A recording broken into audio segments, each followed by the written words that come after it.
All right, we got a lot to go over today. Okay, we got 3 spring training games to go over, individual standouts from all of them. Then we have another minor league signing with an invite to spring training that was just made on Sunday, Saturday, over the weekend. And then we also are going to do a player profile on Matt Vierling, all today on Locked On Tigers.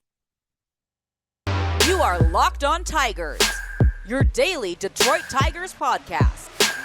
Part of the Locked On Podcast Network, your team every day.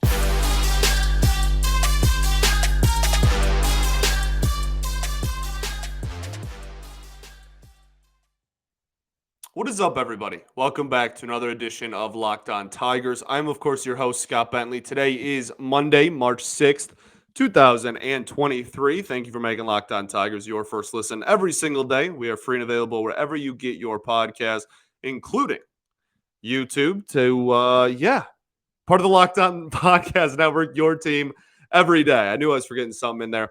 Okay, so we are back. I hope everyone had a phenomenal weekend. I know there was some power outage struggles again over the weekend if you live in the Metro Detroit area with the storm. So I hope that everyone got through it safe.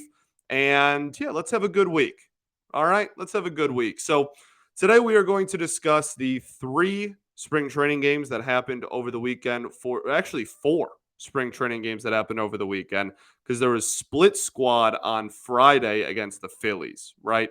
So we're going to go over the standouts from all of those. 2 of the 4 were televised, so that's kind of nice, including Sunday's game.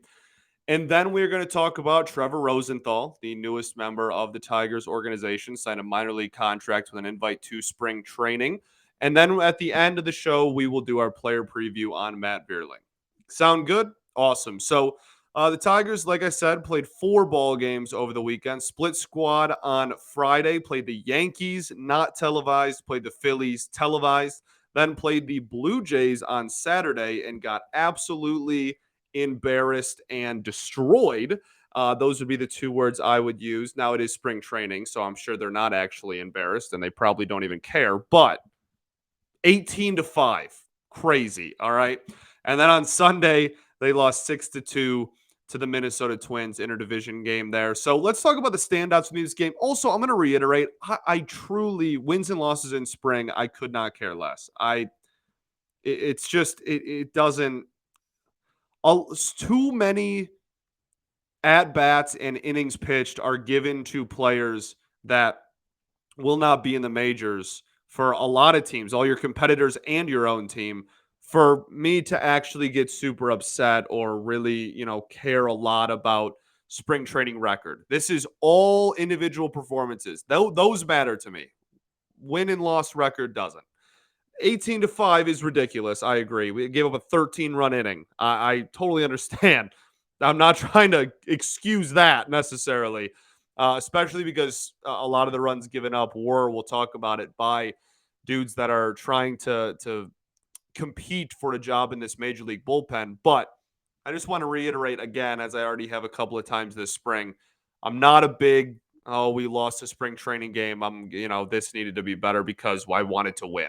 Just looking at individual performances, okay?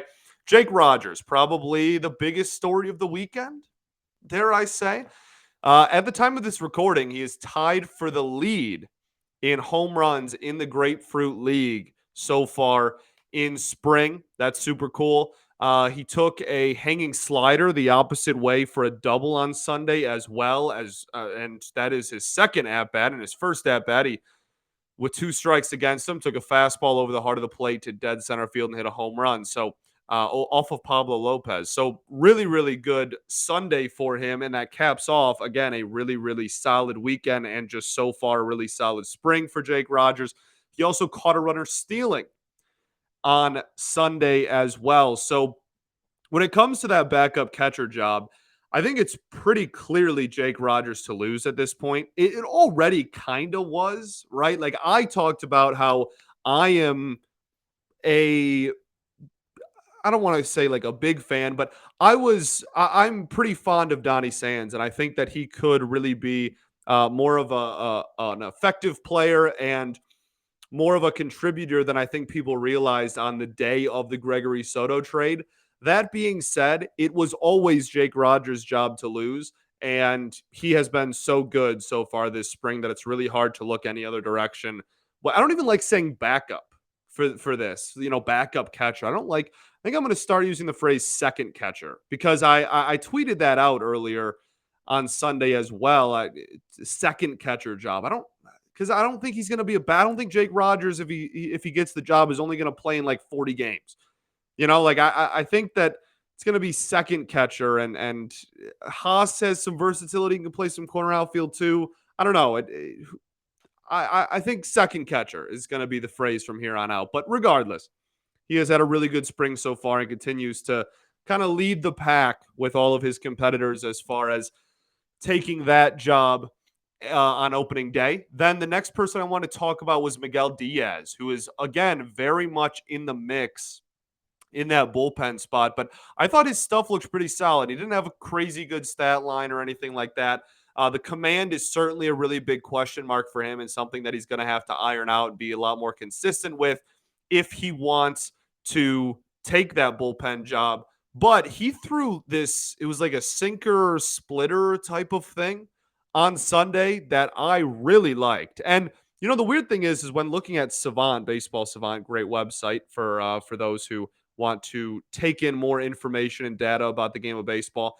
Savant had it at just a sinker, but it also had the velo as averaging at 88 miles an hour, but topping out at 95. And that makes me kind of think it's actually two different pitches, and Savant maybe just couldn't tell the difference between the two, right? Because I don't know, 7 miles an hour, a pretty big difference for the same pitch, I feel like. So I don't know what it was, but it moved vertically down a lot, and I really liked it, and it was really effective. So kind of in the same breath that last year, if you were listening to the show, that Michael Fulmer, we called his pitch the cutter slider thingy. This is like the sinker splitter thingy.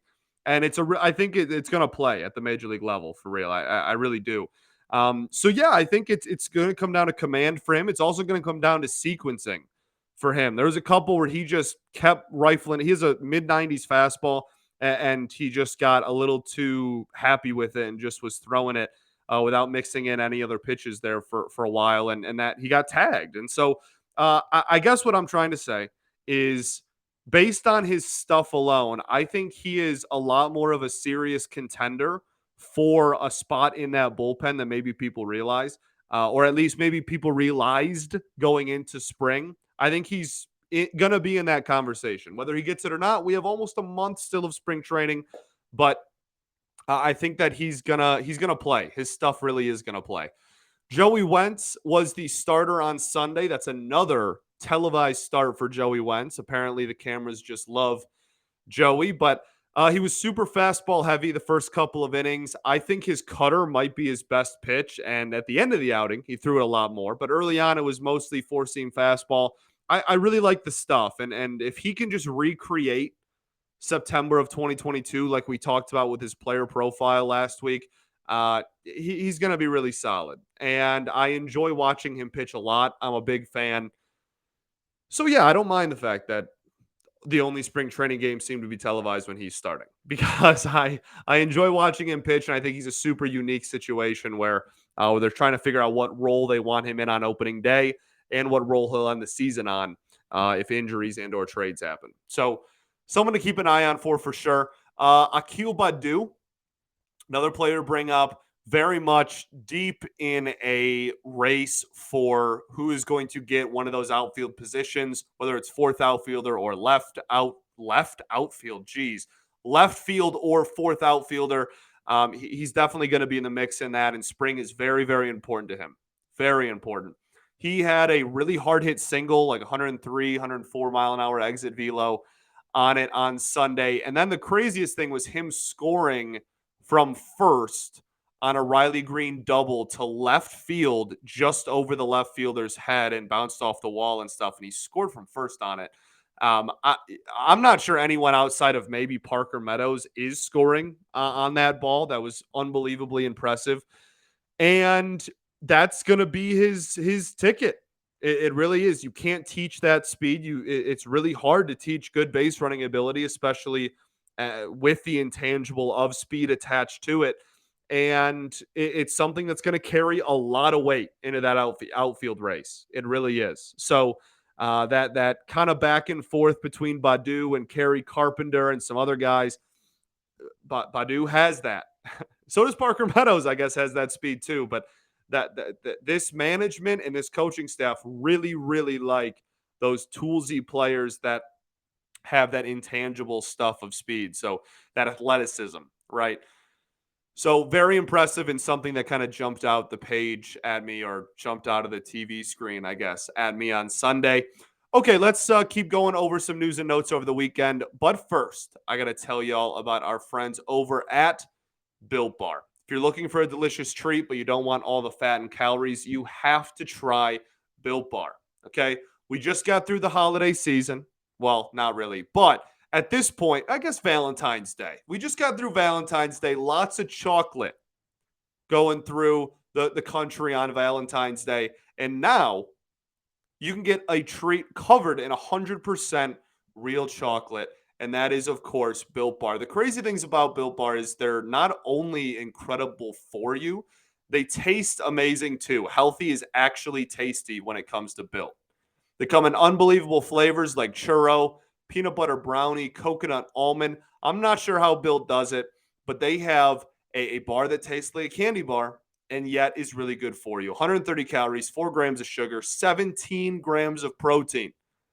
So now you don't have to wait around to get a box either. You can go to Walmart, pick up a 4-bar box. You can go to Sam's Club, pick up a 13-bar box. Or you can go to built.com still and get your Built Bars today. All right, everybody. Welcome back to another segment here on Locked On Tigers, segment 2, talking about the spring training games from over the weekend. Parker Meadows stays hot, something that seems to me like we should keep talking about it. I think we're very close to having a Parker Meadows, like, really legitimate dialogue and conversation.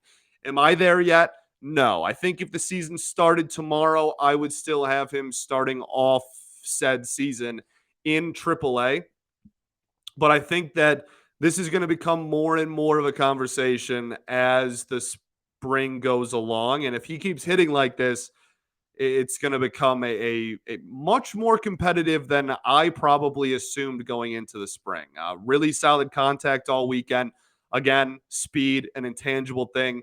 And yeah, I think he's going to slowly but surely play his way into the mix. And if he stays hot at the end of the spring, this could be a really, really interesting conversation for some of those outfield spots. Spencer Torkelson feels like someone we kind of have to talk about all the time. At the moment, really all I want is just consistently hitting fastballs. That's really all I'm looking for. The rest we can develop down the road. We can talk about adjusting to breaking pitches and whatnot. But I just want to see consistently hitting straight four seam fastballs well, and all the rest we can work on later. I thought his single on Sunday, very hard hit to right field, really solid piece of hitting, climbed the ladder a little bit. I thought that was good. I thought the swing was really good on that one. But another thing that is noticeable is a lot of pitchers are going low and away so far in the spring. And I think that that's something to keep an eye on for, because his numbers in the spring aren't very good right now. What does he have? 2 hits? So 2 or 3 maybe now. It's the numbers aren't fantastic. And there is a lot of hard hit balls, which is good. I think that he is better than the numbers indicate at the time being, but I still think that there is a lot of, I mean, clearly, I'm definitely not alone in that. There's a lot that we still need to see out of him before he kind of rejuvenates the fan base with some confidence. And I think adjusting to those pitches low and away, there was one at bat on Sunday. It was really, really obvious. Might have been, well, I think he got hit by a pitch in one of them. So it definitely wasn't that one, but I think it was his strikeout. It was definitely his strikeout, actually. A lot of low in the zone, a lot of fastballs, off speed, etc. Low in the zone, and not afraid to go low and away. So something to keep an eye on for, I think, for the rest of spring there. Let's talk about some positives still that I want to go over. Spencer Turnbull pitched on Saturday, gave up a run or two, I think, but honestly, I don't even care. Like the results didn't matter to me. He went 2 innings, no discomfort, no red flags, had a couple of strikeouts. Not the prettiest outing ever, but again, I don't really care. It's his first competitive outing in almost 2 years. I'm just pleased that he got through it. The velo was really solid. That's and the stuff wasn't reported, not televised, but it wasn't reported that the stuff was super flat or anything. Solid velo, and I'm ready for the rest of the spring. I want to see him build start to start, and hopefully by opening day we can have at least some semblance of pre TJ Spencer Turnbull. All right, cool. Anything else? Will Vest and Higginbotham both got rocked in that game on Saturday. That was, the big talk of the town, obviously. Um, those are two dudes that certainly Higginbotham, but Vest as well, man. I don't think anybody's spot in that bullpen outside of like Jason Foley, Alex Lang, and Jose Cisnero are like guaranteed locks. I'm probably missing somebody. Tyler Alexander, I guess. I think there's a lot of it's a very fluid situation. I think there's a lot of open spots available in that bullpen, and so Will Vest and Higginbotham there. I don't think they can afford too many more of those, and I think that's why you saw the Tigers go out there and get Trevor Rosenthal, who we'll talk about in a second. So I think what else? Colt Keith looks cool. He won't make the team out of camp, but still cool to see him go up there and put together some good at bats.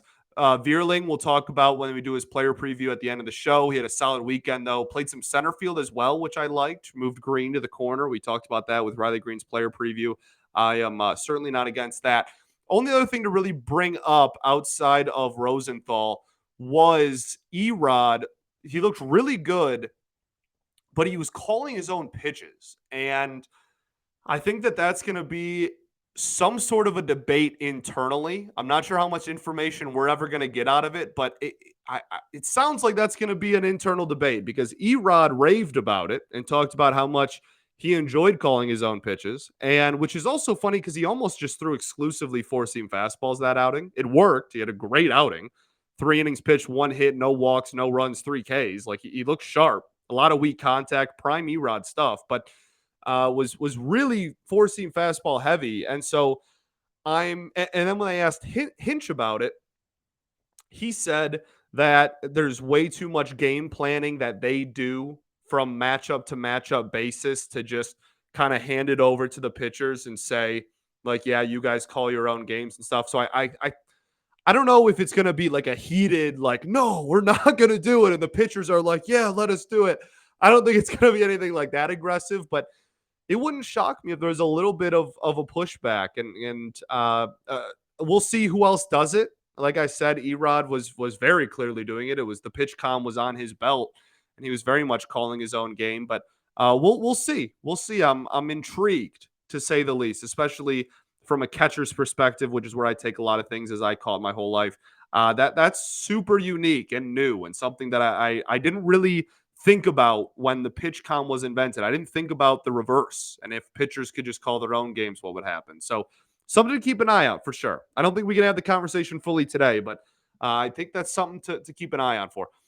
Okay, the last thing, Trevor Rosenthal signed to a minor league deal with an invite to spring training.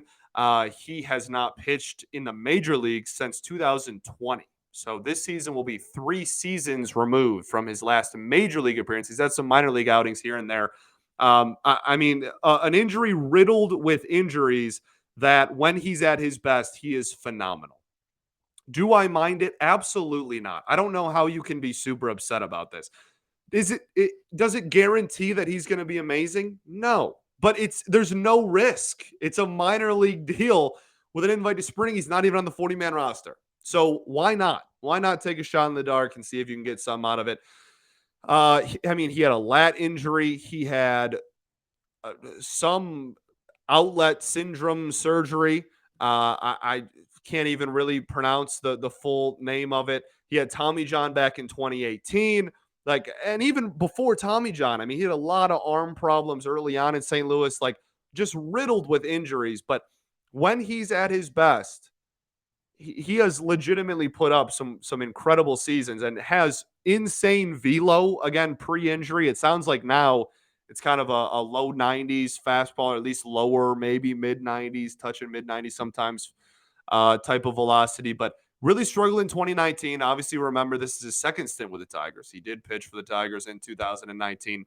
And then in 2020, he was not very good in 2019. And then in 2020, he was legitimately one of the best pitchers in the game of baseball.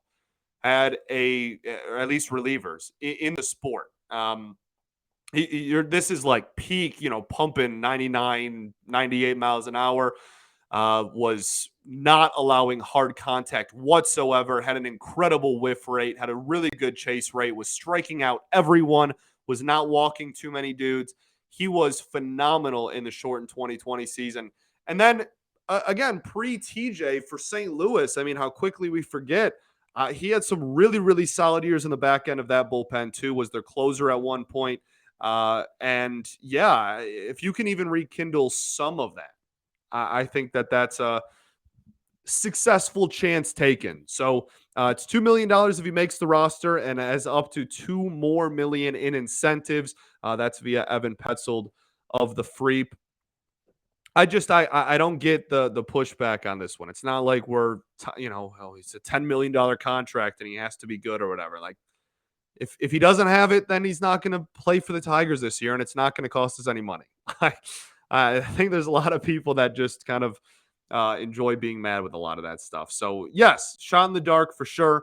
Total chance taken. Let's see if it works out for him. I don't have too much more analysis on the pitcher he is because he hasn't pitched in almost 3 seasons, and I'm not really sure what the velo is going to look like. I'm not really sure what the secondary stuff is going to look like. I'm very intrigued to watch him pitch so that I can get that information. But at the time being, I have no clue because no one really has a clue. So something to keep an eye on there for sure. Okay, let's talk Matt Vierling. But first, I got to tell you all about our friends over at LinkedIn. It's been a while since we've talked about our friends over at LinkedIn.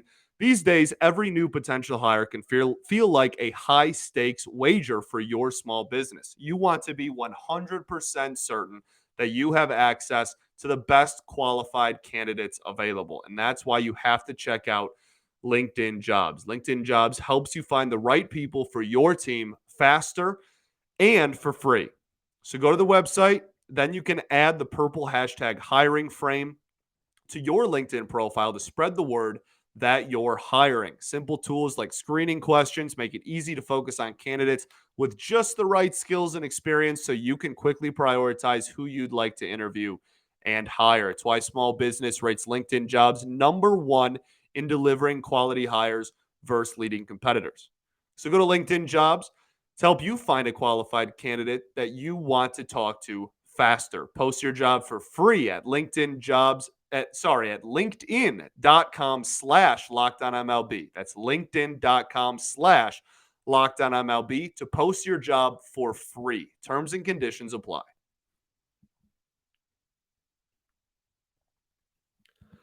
All right, everybody, welcome back. Third and final segment here, Locked On Tigers. I appreciate y'all for tuning in. Let's talk Matt Vierling. I think that he is one of the more intriguing players this spring and will be one of the more intriguing players this season. He was obviously acquired in the Gregory Soto trade from the Philadelphia Phillies. Last year, he played first base, second base, third base, and left, center, and right field. So is very versatile, has played all over the diamond. That's all at the MLB level as well, has played even more positions if you go back to the minors. So looking at his season last year, played in 117 games for a team that made the World Series, had a 6.4% walk rate, a 19.6% K rate, a 246 average, a 297 OBP, and a 351 slug, had 6 home runs in those 117 games and 7 stolen bases. His WAR was exactly 0, according to Fangraphs. So not uber productive, as we can see there. But this is one where you're really looking at the tools. He has a ton. He has a boatload. And honestly, the underlying numbers kind of look like they're in his favor as well. He has his Savant page really is just beautiful. It really is. So you're talking about 86th percentile in average exit velocity, 82nd in max exit velo, 85th percentile in hard hit percentage, 64th in WOBA, 93rd percentile in expected batting average. He only had a 246 average, but his expected batting average was in the 93rd percentile, the top 7% amongst qualified hitters in the entire sport. And now he is moving to a very hitter-friendly ballpark in terms of big outfield, and Matt Vierling's very fast. Like, that's the weird misconception about Comerica, is that it's such a pitcher's park. It's only a pitcher's park when you're talking home runs. If you're talking just base hits, it's actually more of a hitter's park for people that keep the ball in the yard. I think that's why a lot of people liked Harold Castro so much. So I think that this could be a match made in heaven. And I said this on the episode when we first traded for him, and I'll say it again. I really do think that this could be a perfect mixing of environment and tools.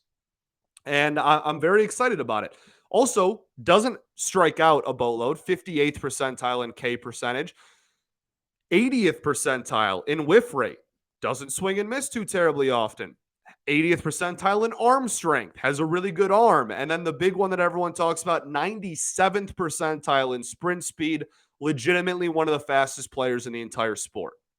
Okay, so you're talking about a home park with a lot of big outfields that he can roam in when he's playing out in the outfield, and even at third. It's good to be an athlete at third base. We've seen that a lot over the years as well. He doesn't strike out too terribly much, makes contact a lot. We've seen that with, again, the whiff rate and the expected batting average. Good bat to ball skills, and can fly. Whether it results into a lot of doubles or a lot of infield singles with no shift, whatever, I am very excited about what Matt Vierling could possibly become. And is there still a lot to work on? Yes. Is this a guaranteed slam dunk? Absolutely not. But I am very enthusiastic and excited about it. And that's where, again, I don't want to confuse enthusiasm with optimism, because I feel like how I talk sometimes that can be misconstrued. And I am optimistic about Matt Vierling. I'm not trying to say I don't have optimism about him, but I'm not trying to tell you that he's like going to be an all-star this year. But he has a lot of tools that really intrigue me. So last year, again, one of the numbers that a lot of people have already talked about, we talked about it when we brought him in, and it is pretty common knowledge by now. He hits well against lefties. He hit very, very poorly last season against righties, and he is a righty. 580 OPS against right-handed hitting, a 760 OPS against left-handed hitting. Okay. 901 OPS in 73 plate appearances that were deemed high leverage by Baseball Reference. So that's something that I kind of want to highlight too. That's not a tiny sample size, and that's a really high OPS. So excels in high leverage situations. Again, I think that probably has something to do with his bat to ball skills, and doesn't necessarily lack power either. Again, we talked about the Savant page. He hits the ball really hard. So there's some elevation stuff, some lift stuff he could do. 55th percentile in expected slug, though. I think that he can be a doubles machine. I really do. I think that that's kind of the ceiling for him, is just hitting a boatload of doubles in a park that really caters to people that hit doubles well. We saw Jamer Candelario lead the league in doubles, or tied for the American League in doubles just a couple of years ago. Okay. Another couple just interesting stats that I found when doing the deep dive on him: 12% below league average in first pitch swing percentage. I like that. I think that this front office likes that. And for somebody who admittedly could raise his walk numbers, right? About a 6.5 walk rate is below league average pretty comfortably. And this is an organization that, again, as we've said a million times, really wants to dominate the strike zone. And I think that he could. And let's look at his minor league numbers. Let's just do that right now, because he does have some minor league seasons with a really good walk rate. In Double A in 2021, he had an 11.8% walk rate. And in AAA in 2021, had a 10.2% walk rate. Last year in 21 games in AAA, had a 10.5% walk rate. So it's not like he doesn't have the ability to draw walks. It's just at the major league level last year.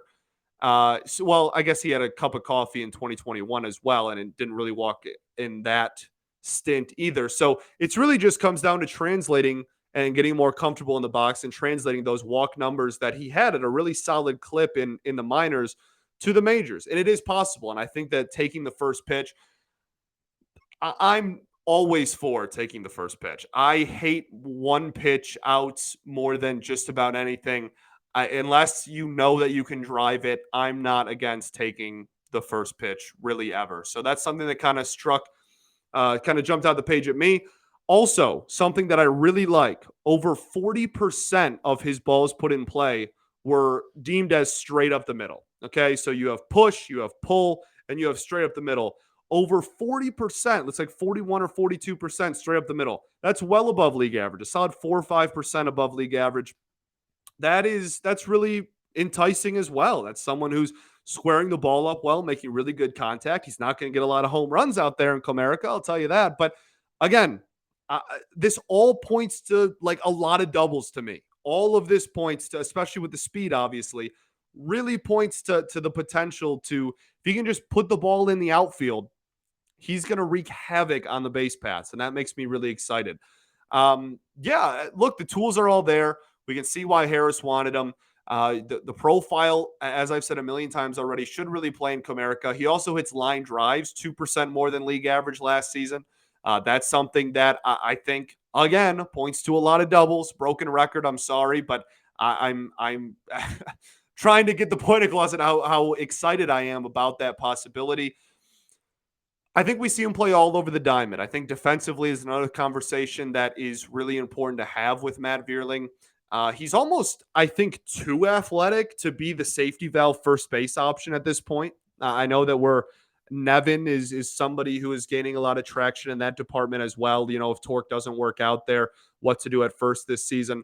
And earlier in the offseason, I was kind of like, oh, you know, it might actually be Matt Vierling. He's played first before, but he almost legitimately might be too athletic. You might be a Cody Bellinger situation where you're like, okay, we could keep him at first and he'd probably be fine there, but I think we need to utilize his athleticism a little bit more than just putting him at first base. So I'm not sure that's as much of a possibility as I thought it was a month ago, but can do that if needed. I still think he's going to get a more legitimate look at third than people realize, and I think third is just going to be such a revolving door and kind of wheel of fortune, just like spin the wheel and who's going to play third today. And I think that his name's going to be in that. But the biggest thing, I just want to see how he looks defensively in the outfield. Having that type of speed and athleticism in Comerica Park's outfield could be such a big factor. And when looking at his defense, his defensive numbers, his OAA isn't bad. It's pretty middle of the pack, but his outfield jump is terrible. His outfield jump numbers are awful. So if you can even just teach him to be get a league average jump, right? Like Riley Green doesn't have the speed and athleticism that Vierling has, but has crazy good instincts and gets crazy good jumps. So if you can find a happy medium of giving Vierling a little bit more of that kind of, you know, reading the ball off the bat and get a little bit better jumps with his speed, you're talking about two dudes that could cover a ton of ground in a very big outfield. And that really excites me. I'm really excited to watch him. I really am. I think that he has all the makings of how high of a ceiling he has. We can debate until we're blue in the face. But if he can even just be like a 2-win and just like exciting and electric player that makes plays that not very many other people can because of his athleticism sometimes, I think that would be a really successful first season for him. Okay. And he has all the tools to do it. So I'm sorry again if I got a little broken record there with just continuing to reiterate how many doubles I think he can hit here, but I think it could be his biggest asset and his biggest tool going forward. But the biggest thing to keep an eye out for, we talked about it earlier, can he consistently hit righties? Because all of this is moot. All of it is off the table and irrelevant if he never figures out how to consistently hit right-handed pitching. And that's not to say he won't have a job. Like he can be a solid platoon option, but he will be capped off at platoon player if he never figures out how to develop and hit right-handers, even at a remotely decent clip. He can still be better against lefties, but gonna need to learn how to hit righties at least somewhat. And that's the biggest thing this season by far for him. Okay? Cool. Thanks for making Locked On Tigers your first listen every single day. For your next listen, check on the Locked On Fantasy Baseball podcast. Win your fantasy league by listening to Matt and Dom every day as they bring you the best fantasy draft strategies. Find Locked On Fantasy Baseball wherever you get your podcasts and on YouTube, part of the Locked On Podcast Network. Your team every day. All right. We are done. I think that's everything. I didn't mean to shake the camera there if you're watching on YouTube. Sorry. We will be back tomorrow talking about another game. Some players are going to start heading to the World Baseball Classic this week, so we'll have some more opportunities for more youth to play. That's somewhat exciting. And yeah, we'll talk about it here. Appreciate y'all for tuning in. We'll be back tomorrow. Peace and love. Going to therapy's dope. I'll catch y'all then, baby. Go Tigers.